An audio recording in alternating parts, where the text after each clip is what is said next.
je suis Constance Leblanc, ergothérapeute et cofondatrice d'Adapsia avec Charlotte, donc, qui est également présente pendant cette visio, qui pourra répondre si vous avez des questions pendant ma présentation. Et donc, je vais vous parler des conseils qu'on peut vous donner pour du matériel ou des travaux pour pouvoir aménager votre logement pour y rester en sécurité le plus longtemps possible. Mais tout d'abord, j'ai une petite question. Qu'est-ce qu'un ergothérapeute? Est-ce que c'est un professionnel qui fabrique des orthèses? Est-ce que c'est un professionnel qui anime des ateliers créatifs? Ou est-ce que c'est un professionnel qui conseille sur l'aménagement du logement? Alors là, on ne va pas tous pouvoir répondre, voilà, mais chacun chez nous, je pense vous devez avoir une idée un petit peu d'une réponse. Alors, il faut savoir qu'un ergothérapeute, eh bien, les trois réponses sont bonnes. C'était pour vous montrer qu'en fait, un ergothérapeute peut intervenir auprès de personnes de tout âge, enfants, adultes ou personnes plus âgées, et tant au milieu professionnel, scolaire ou domicile, en milieu pour les personnes qui ont des troubles psychiques ou pour des personnes qui ont des problèmes physiques. Donc, un ergothérapeute est un professionnel paramédical qui a pour but donc d'aider la personne à conserver et à retrouver son autonomie dans les actes de la vie quotidienne. Conserver, c'est parce qu'aujourd'hui, vous êtes en capacité de faire encore plein de choses. Et ces choses-là, il faut arriver à continuer à les faire le plus longtemps possible, mais surtout à être en sécurité. Et retrouver, c'est parce qu'il y a peut-être certaines choses que vous n'arrivez plus à faire ou à moins bien faire. Et dans ces cas-là, l'ergothérapeute peut vous aider à trouver une solution pour essayer d'arriver à retrouver ces activités perdues. Donc, le concept de l'ergothérapie, c'est que nous avons une approche globale de la perte d'autonomie et de son évolution. C'est-à-dire qu'aujourd'hui, on va venir voir, vous allez nous dire, bah voilà, moi j'ai mal à la main, d'accord, vous avez des douleurs au niveau de la main, mais qu'est-ce que ça a comme conséquence sur votre quotidien, mais surtout sur l'ensemble de vos activités? On est formé au handicap, à la perte d'autonomie et à l'habitat, ce qui nous permet du coup de faire le lien entre ces trois repères. Comme ça, on va pouvoir conseiller des aménagements en fonction donc des pertes d'autonomie de la personne, mais aussi de son environnement. On a des connaissances au niveau des maladies et de leur évolution, ce qui nous permet de faire des préconisations à long terme. Si aujourd'hui vous avez une difficulté pour un acte de la vie quotidienne, si vous êtes atteint malheureusement d'une maladie évolutive, la proposition qu'on va vous faire pour un aménagement aujourd'hui ne conviendra peut-être pas dans 6 mois.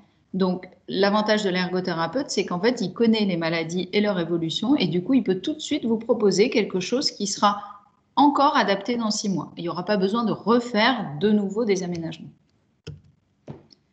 Et enfin, l'ergothérapeute intervient sur le lieu de vie et il personnalise les aménagements en fonction de vos besoins.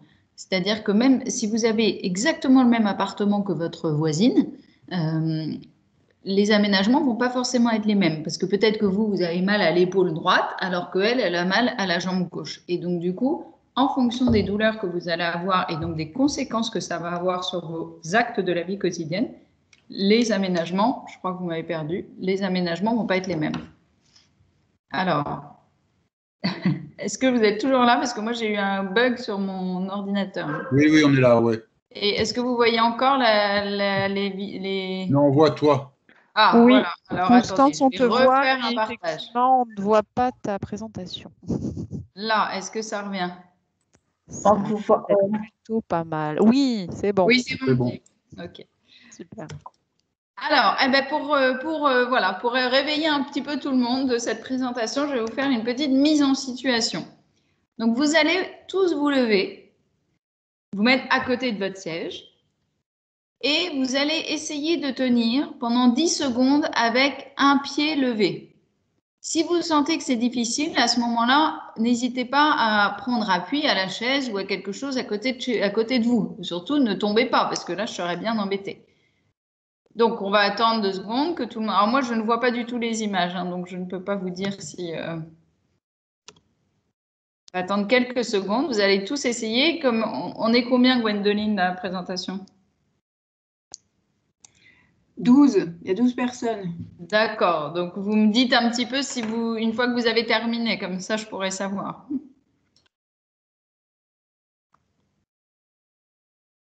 Une fois que vous avez fait les 10 secondes debout, à ce moment-là, vous vous rasseyez. Et l'idée, c'est de voir s'il a été difficile de rester debout avec un pied levé. Alors, je pense que là, c'est bon. Donc, l'objectif de cette mise en situation, c'était de vous montrer que si vous avez été en difficulté en ayant un pied détaché du sol, à ce moment-là, ça veut dire que vous êtes à risque de chute, puisque ça a été prouvé que les personnes qui ont des difficultés pour rester debout avec en équilibre, si elles ont des difficultés, elles sont à risque de chute et dans ces cas-là, il faut être vigilant. Donc, ce qui est important de savoir, c'est que pour rester chez vous, il faut tout d'abord que votre état de santé vous le permette, mais aussi que votre environnement soit adapté. Et pour ça, il faut donc sécuriser votre domicile et il faut l'adapter à vos besoins. Donc, on va voir quelques points de vigilance. D'abord, nous avons les obstacles au sol.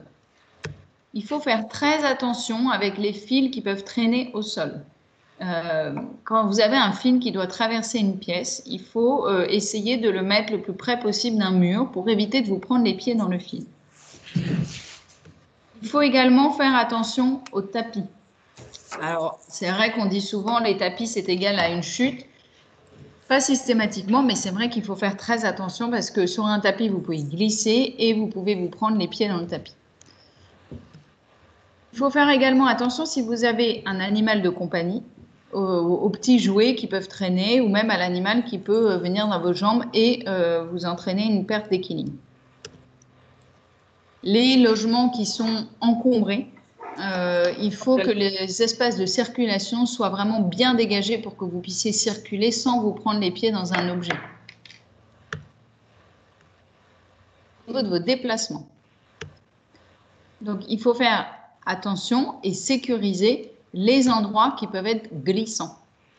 Donc, les escaliers, c'est un des premiers endroits, et la salle de bain. C'est vrai qu'on sort de la douche ou de la baignoire, on a déjà tous eu une expérience d'avoir un sol qui glisse et donc de risquer de tomber. Il y a également tous les endroits qui peuvent être un petit peu plus sombres, notamment la nuit, où on a beau connaître par cœur son logement, au moment de se lever pour aller aux toilettes, si on est moins bien réveillé ce jour-là, on peut se prendre les pieds dans un meuble ou dans quelque chose et du coup chuter. Il faut faire attention au rangement, puisque dès qu'un rangement va être trop haut ou trop bas, si c'est trop haut, vous allez prendre un marchepied ou un escabeau et cela est un risque de chute important. Si vous perdez l'équilibre en hauteur, à ce moment-là, vous vous faites vraiment très mal. Donc pour ça, je vais vous montrer quelques solutions, quelques aides techniques qui peuvent vous aider pour du coup sécuriser votre quotidien. Donc, au niveau des déplacements, tout d'abord, il faut enlever les obstacles au sol. Donc, comme on a vu, les fils, il faut à ce moment-là mettre des gouttières, il faut mettre des scotch. Si vraiment vous êtes obligé de le faire passer au milieu de votre pièce, à ce moment-là, vous mettez des scotch. Comme ça, au moins, ça évite que le fil dépasse et que vous preniez les pieds dedans. Libérer les espaces de circulation. Si vous avez des meubles ou des plantes, voilà, ou des choses qui peuvent du coup libérer, qui peuvent encombrer votre passage de circulation, il faut essayer de les dégager au maximum pour vraiment avoir l'espace pour marcher tranquillement. Au niveau des déplacements nocturnes, vous pouvez installer des systèmes autocollants qui se mettent sur les interrupteurs ou sur les prises ou les poignées et qui peuvent du coup vous permettre de repérer assez facilement l'endroit où il va falloir aller appuyer. Il existe aussi des systèmes de veilleuses à détection de mouvement qui du coup permet au moment où vous posez le pied par terre d'avoir l'espace qui soit allumé pour pouvoir bien repérer où vous devez marcher. Au niveau des marches, vous pouvez mettre des systèmes de nez de marche, c'est-à-dire que c'est des bandes qui viennent se coller sur les marches, qui sont antidérapantes et qui peuvent aussi être luminescentes, c'est-à-dire que la nuit, vous pouvez du coup les repérer plus facilement. En tout cas, l'idée, c'est vraiment que votre pied bute sur quelque chose pour éviter de glisser. Au niveau, si vraiment vous avez un escalier et que vous ne pouvez plus du tout accéder à l'étage, à ce moment-là, vous pouvez aussi installer un monte-escalier électrique qui permet du coup de monter assis et de descendre assis et d'être complètement en sécurité. Pour les tapis, si vraiment vous souhaitez garder votre tapis, à ce moment-là, vous pouvez les fixer. Soit vous avez la possibilité de les fixer avec des petits clous de tapissier sur un parquet, soit vous pouvez mettre des mailles antidérapantes, qui est un système assez intéressant, puisqu'en fait, c'est juste une maille qui vient se glisser entre le tapis et le sol, mais qui n'est pas fixée. Comme ça vous permet de le lever autant que vous voulez et de pouvoir, du coup, venir passer l'aspirateur sous le tapis et remettre la maille, et ça fonctionne aussi bien. Contrairement à un scotch double face, qui, lui, au bout d'un moment, va s'abîmer. Au niveau des aides au déplacement, il faut faire attention si vous portez des mules. Les mules, c'est vrai que c'est assez facile à mettre et à enfiler. L'inconvénient, c'est que si votre pied s'échappe, à ce moment-là, vous risquez de vouloir rattraper la mule et donc de tomber. Pour information, vous pouvez bénéficier par la sécurité sociale, une fois par an, de chaussures, ce qu'on appelle thérapeutiques, à ce moment-là avec l'ordonnance de votre médecin, pour achat d'une paire de chaussures thérapeutiques. Vous pouvez bénéficier d'une paire de chaussures ou chaussons qui sont complètement fermés, mais qui surtout ont des systèmes de scratch qui permet en fait vraiment d'ouvrir la chaussure et du coup de l'enfiler plus facilement. En plus, l'avantage de cette chaussure-là, c'est qu'elle permet aussi, quand les pieds sont un peu gonflés, de venir du coup englober le pied et de s'adapter au pied. Donc ça, vous pouvez vous renseigner auprès de vos pharmacies, parce que souvent la plupart des pharmacies vendent ce type de modèle. Pour éviter de porter, si vous avez déjà un déambulateur, vous pouvez à ce moment-là prendre un modèle avec un petit plateau ou un petit panier pour pouvoir mettre les éléments dont vous avez besoin. Et sinon, vous pouvez aussi utiliser ce qu'on appelle une desserte roulante.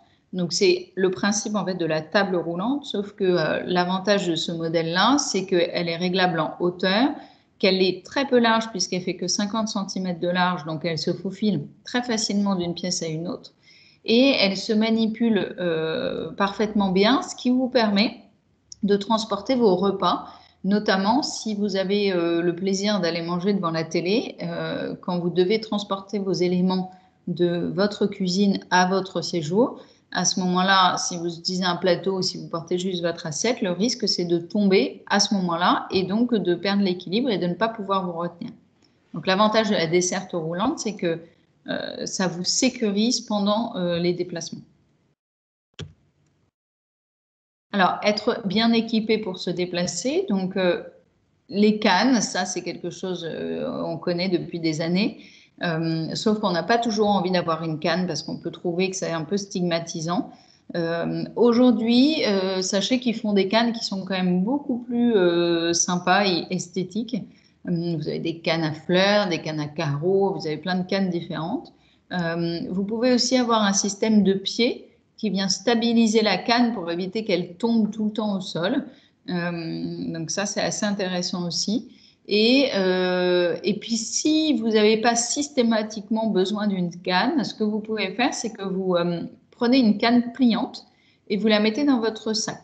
Comme ça, le jour où vous en avez besoin parce que vous sentez que ce jour-là, vous êtes un petit peu plus fatigué, et ben vous prenez la canne dans votre sac et puis vous pouvez la sortir au moment voulu. Mais vous n'êtes pas obligé de la prendre systématiquement. Après, au niveau des déambulateurs, il existe plein de modèles de déambulateurs différents. Il y en a avec 4 roues, 2 roues, des sièges, pas de sièges. Donc ça, c'est vraiment en fonction des besoins de votre utilisation. Il va falloir bien voir et identifier vos besoins pour choisir le modèle qui vous conviendra le mieux. Alors, je vous ai mis aussi un caddie à pousser. Moi, c'est un modèle que j'aime beaucoup parce qu'en fait, c'est sur le principe d'un châssis de poussette. Et donc, au lieu de tirer le caddie et de se faire mal à l'épaule, vous pouvez utiliser un caddie à pousser qui, du coup, est devant vous, ce qui vous permet aussi de vous sécuriser un petit peu et qui vous permet, du coup, de transporter vos éléments sans que ça soit stigmatisant, tout en étant en sécurité, puisque du coup, ça vous fait un appui pour, en cas de petite perte d'équilibre, au moins vous avez un appui devant vous. Alors, les aides pour attraper, donc l'idéal, comme je vous ai dit, c'est de ne pas mettre vos objets trop haut. Donc, le conseil que j'ai à vous donner, c'est dans vos objets du quotidien, il faut essayer de les mettre entre 50 et 1,50 m de hauteur. Comme ça vous permet de les attraper sans trop vous baisser ou sans trop vous mettre sur la pointe des pieds.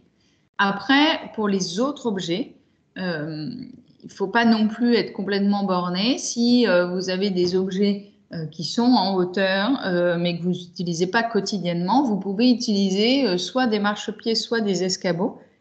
Mais à ce moment-là, il faut que ça soit des modèles adaptés. Le marchepied, il faut que ça soit avec une petite barre sur le côté pour pouvoir vous aider au moment de grimper. L'escabeau, pareil, vous avez des modèles avec des petites barres qui vous permettent du coup de vous tenir au moment de monter et descendre. Donc à ce moment-là, ce qui est important, c'est vraiment d'avoir du matériel qui soit sécurisé au moment où vous montez en hauteur. Pour les objets qui sont plus bas, même les objets que vous devez ramasser au sol, à ce moment-là, il existe des pinces à long manche. Donc, c'est un système de tige avec une pince et au bout, comme une mâchoire qui vient du coup récupérer l'élément que vous avez fait tomber. Il existe plein de modèles différents, mais c'est vrai que ce système, ce qui est intéressant, c'est que du coup, il vous évite de vous pencher et donc de perdre l'équilibre au moment de vous pencher. Donc ça, c'est vraiment quelque chose que vous pouvez mettre facilement dans le coin de votre cuisine, de votre salon. Et quand vous en avez besoin, vous allez la chercher. Le rehausseur de prise, donc ça, c'est assez intéressant puisqu'en fait, la plupart du temps, les prises sont très basses. Et du coup, c'est difficile d'aller brancher un élément ou d'aller le débrancher. Donc, moi, je peux vous conseiller les rehausseurs de prise, c'est-à-dire que du coup, vous branchez ce système-là sur votre prise actuelle.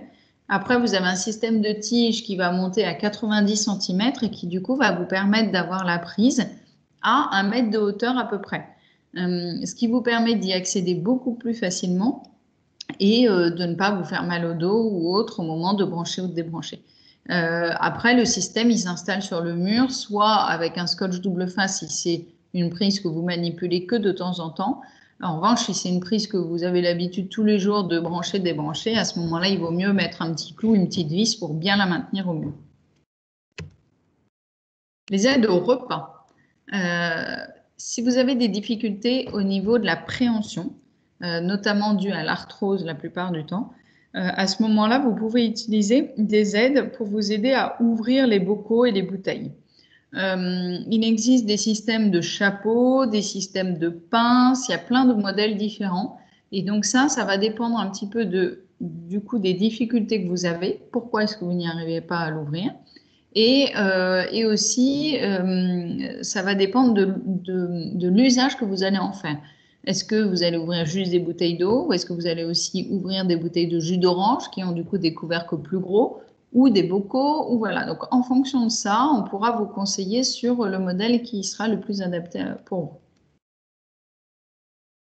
Là, ce sont des aides techniques qui peuvent aider les personnes ayant des difficultés, donc soit avec le membre supérieur droit, soit le membre supérieur gauche, puisqu'on a un set de table antidérapant qui permet du coup de maintenir l'assiette au moment où vous allez piquer dans l'assiette pour éviter que l'assiette s'en aille sur la table. De même, on peut mettre une butée sur le rebord de l'assiette pour permettre du coup de maintenir les aliments au moment où du coup vous allez venir les bloquer. Au lieu de pousser avec son pain ou avec sa fourchette, hop, on vient pousser sur la butée. Pour cuisiner, vous pouvez utiliser une planche à découper, donc avec des petits clous, qui permettent du coup de venir maintenir l'aliment. Et comme ça, vous pouvez le râper ou l'éplucher et le couper avec une seule main. Ensuite, donc, il y a des systèmes de ce qu'on appelle les gros manches, c'est-à-dire que ce sont des couverts qui sont plus larges, ce qui permet du coup d'avoir une préhension plus facile, de moins devoir serrer. Donc ça, vous avez des fourchettes, des couteaux, des grandes cuillères, des petites cuillères. Voilà, il existe plein de modèles différents. Et si jamais c'est un modèle qui vous convient, sachez que vous pouvez ici acheter des tubes en mousse que vous venez mettre sur les autres éléments dont vous avez besoin, notamment par exemple votre brosse à dents ou un stylo, qui peuvent du coup être difficiles à tenir sans aide, alors que là, le fait d'avoir un tube en mousse, ça peut vous aider plus facilement à le maintenir dans la main. Et là, je vous ai mis donc une chaise assise debout. Donc en fait, c'est une chaise qui se règle en hauteur, comme ça, c'est bien adapté à votre taille. Et ça vous permet donc d'être assis sans être trop assis, ce qui vous évite du coup d'avoir des difficultés au moment de vous relever. Cette chaise-là peut être utile au moment de préparer les repas, puisque ça peut être un petit peu long de temps en temps d'attendre le fait que le plat soit prêt. À ce moment-là, vous pouvez vous asseoir sur cette chaise-là qui sera placée dans votre cuisine. Ça peut être aussi pour faire du repassage ou notamment pour la toilette. Si vous faites votre toilette devant votre lavabo, à ce moment-là, la chaise assise debout peut vous aider à vous asseoir au moment de vous coiffer, tout ça, pour du coup vous reposer un petit peu. Pour la salle de bain, donc on a vu, il faut faire très attention au sol des salles de bain qui peuvent être vite glissants.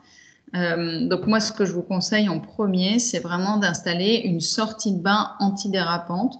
Donc aujourd'hui, on peut en trouver un peu partout, même sur les marchés ou voilà, dans des magasins de bricolage et tout ça. Ce sont du coup des tapis qui sont très moelleux puisqu'ils sont en viscoélastique, c'est-à-dire que du coup, vous avez vraiment le pied qui vient se mettre dans le tapis, qui est bien maintenu et surtout en dessous, c'est complètement antidérapant.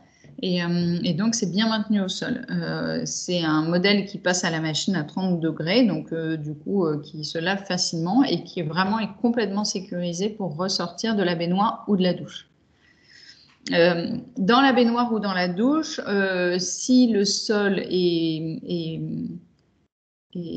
glissant, à ce moment-là, vous pouvez installer des bandes antidérapantes. Donc, en fait, ce sont des bandes autocollantes qui, du coup, se mettent une fois et puis après, vous les laissez pendant des mois comme ça. Et l'avantage, c'est qu'elles ont le dessus qui agrippe un petit peu et qui, du coup, permet de vraiment tenir votre pied et d'éviter de glisser.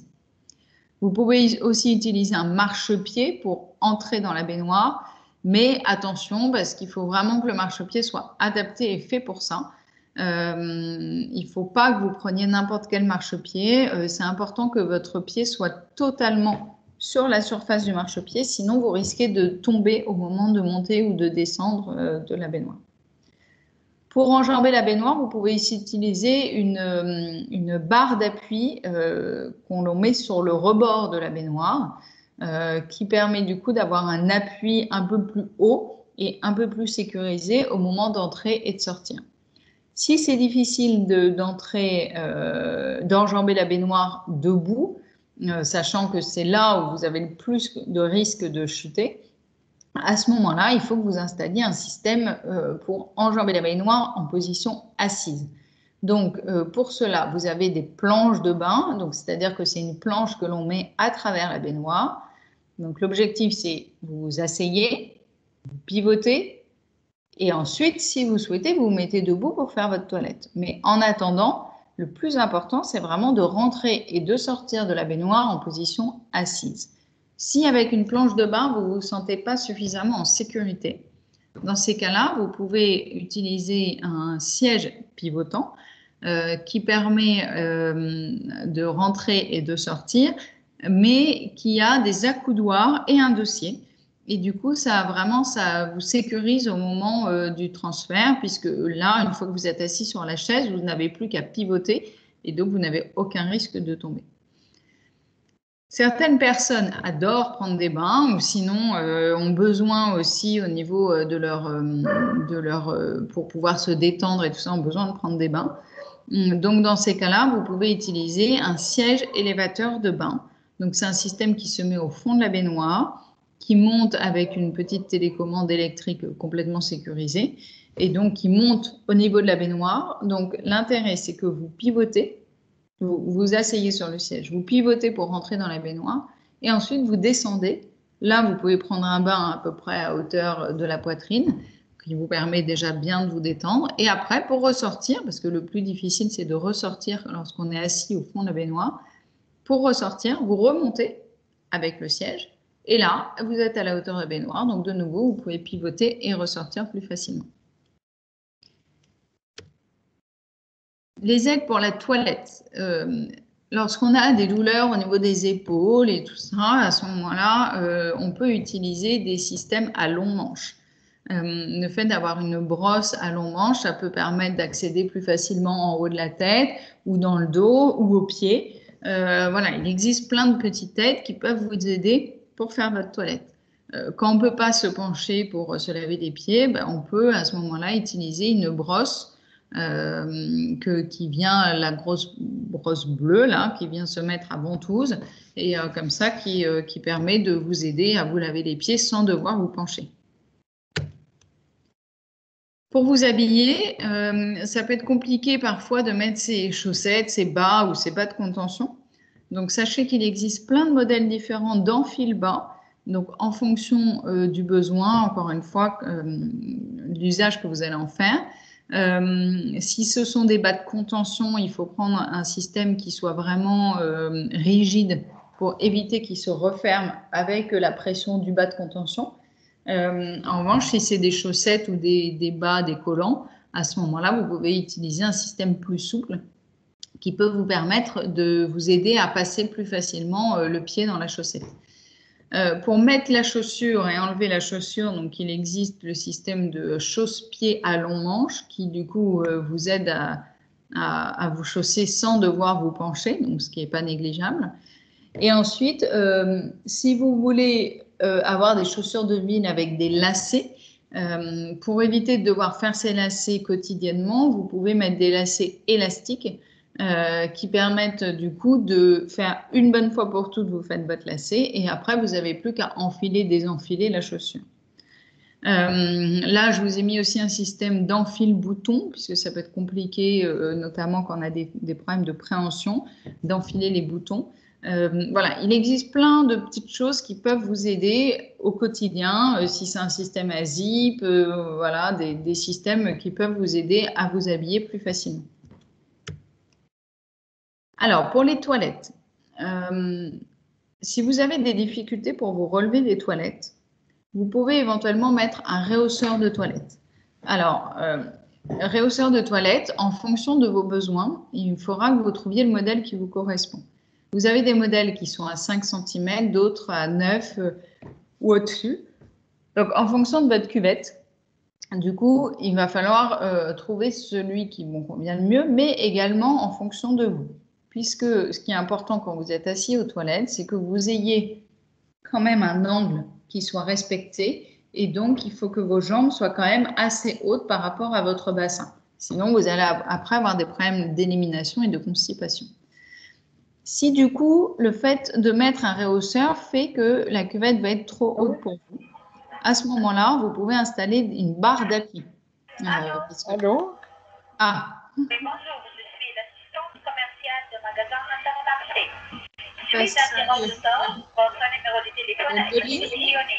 Je vous félicite, vous avez gagné un bon d'achat de 1 000 €. Donc, S'il vous plaît, je vais couper le micro. augmentez votre référence. Ne voulez pas, madame? Je n'entends pas bien, vous pouvez m'excuser? D'accord. Donc, du coup, je disais juste qu'on peut mettre une barre d'appui puisque le fait d'avoir une barre d'appui, ça peut vous permettre donc de vous tenir au moment de vous asseoir ou de vous relever des toilettes. S'il n'est pas possible de mettre de barre d'appui parce que le mur est trop loin ou pour X raisons, à ce moment-là, vous pouvez aussi installer ce qu'on appelle un cadre de toilette.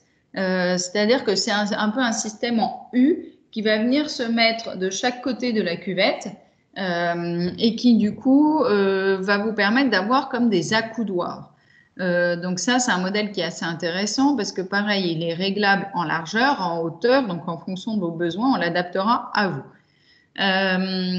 Il existe aussi, là, je ne l'ai pas mis, mais des lunettes avec des lunettes de toilette, donc avec des accoudoirs qui permettent du coup de vous asseoir et de vous relever plus facilement. Je vous ai mis un modèle de chaise percée, puisqu'on a tendance à se dire qu'une chaise percée, c'est hôpital, c'est moche, et voilà. Là, c'était juste pour vous montrer qu'il existe des modèles qui sont un petit peu plus esthétiques avec un côté un peu osier ou un côté un peu plus moderne. Donc, ce qui peut permettre, par exemple, pour des personnes où les toilettes sont loin, au lieu de devoir la nuit se déplacer loin de sa chambre et donc de prendre des risques, à ce moment-là, vous pouvez installer une chaise percée près de votre lit, dans votre chambre s'il y a la place. Et comme ça, ben, voilà, ça vous permet d'avoir un meuble qui ne dénote pas trop par rapport au reste de votre chambre et qui du coup vous sécurise sur les déplacements la nuit. Alors, pour la chambre, l'idéal c'est de pouvoir avoir vos petites affaires à côté de vous assez facilement. Donc, du coup, vous pouvez avoir ce qu'on appelle une table adaptable. C'est un petit peu ce qu'on voit dans les hôpitaux, mais il y a plein de modèles qui sont différents et ça vous permet quand même d'avoir un système avec des roulettes qui vous permet d'avoir à proximité de vous les éléments dont vous avez besoin. Vous pouvez, si vous avez donc des difficultés visuelles ou auditives, il existe des réveils qui sont différents avec des gros chiffres, des réveils qui sont vibrants, des réveils qui sont parlants. Donc, en fonction des difficultés que vous rencontrez, vous pouvez trouver des modèles qui peuvent vous aider à être au courant des dates, des heures, etc. Ensuite, vous avez au niveau de votre lit des barres d'appui, ce qu'on appelle une barre latérale de lit. Puisque de temps en temps, quand on est allongé dans le lit, c'est pas évident de pouvoir se retourner, se mettre debout et se relever. Donc ça, c'est une barre qui vient s'installer entre le sommier et le matelas et qui permet du coup de venir prendre appui, un appui stable pour pouvoir vous aider à vous retourner, à vous asseoir et à vous relever de votre lit. S'il est difficile de se relever de votre lit, ce qu'il faut savoir, c'est que l'idéal d'une assise, c'est d'être entre 45 et 50 cm de hauteur. Du coup, si votre lit est bas, ou votre canapé d'ailleurs, ou votre chaise dans laquelle vous aimez bien vous mettre la journée, vous pouvez installer des pieds surélévateurs de fauteuil ou de lit. Donc là, je vous ai mis un modèle en bois pour vous montrer qu'il pouvait y avoir donc différents diamètres de pieds. Mais vous pouvez aussi avoir des modèles en plastique, des modèles qui font 5 cm, d'autres qui font 9, d'autres qui font 14. Donc, en fonction de vos besoins et de la hauteur du meuble actuel, vous choisissez le modèle de pied qu'il vous faut. L'avantage de ce système-là, c'est que du coup, vous gardez les meubles que vous avez aujourd'hui. Vous n'avez aucunement besoin de changer de lit ou de changer de matelas. Par contre, à ce moment-là, juste d'installer des pieds sur élévateur, ça peut vous permettre de vous relever plus facilement lorsque vous êtes assis dessus. Au niveau téléphonie assistance, c'était juste pour vous montrer que donc il existe des téléphones fixes avec des grosses touches, avec des images, comme ça peut vous permettre d'appeler plus facilement les personnes que vous souhaitez contacter. Vous pouvez aussi avoir des téléphones fixes avec très peu de touches et des touches à accès rapide, comme ça, hop, facilement, vous pouvez pareil contacter les personnes que vous souhaitez. Et après, il y a aussi tous les systèmes de téléassistance Souvent, les personnes sont un peu réticentes à mettre un système de téléassistance, mais il faut savoir que vraiment, c'est une réelle sécurité. Si vous tombez chez vous et que vous passez 4 heures au sol, ça risque d'être vraiment catastrophique parce que vous pouvez du coup vous déshydrater très vite et du coup ça peut entraîner d'autres conséquences, alors que si vous avez le système de téléassistance, l'avantage c'est que très vite vous pouvez appeler de l'aide et donc du coup ça peut un petit peu réduire les conséquences de la chute. Donc ça, il ne faut pas hésiter à aller voir auprès de votre mairie, auprès voilà, du CCAS pour pouvoir être informé des abonnements qu'ils proposent.